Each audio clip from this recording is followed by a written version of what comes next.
Welcome to the Banker Lamp. Please enjoy the video. You begin by verifying prerequisites: device model, OS version, and that biometric hardware is supported and enabled.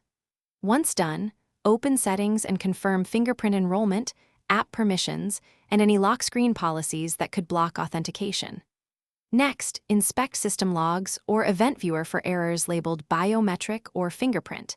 These tell you whether it's driver, policy, or sensor level. Make sure to note exact error codes and timestamps. This accelerates the next steps and avoids guessing what to fix.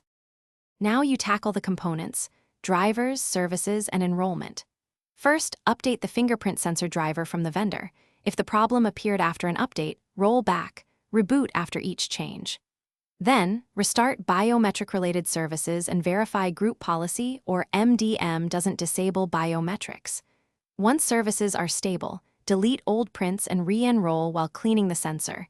This removes corrupted templates. Also make sure a PIN or fallback method is configured, because many systems refuse biometric only. To finish, test repeatedly. Lock, unlock, and use biometric prompts across apps to confirm stability, record success, and failure patterns. If templates remain corrupted, reset the TPM or secure enclave. This clears stored credentials but often fixes persistent errors. Make sure to back up keys if required and re-enroll after the reset.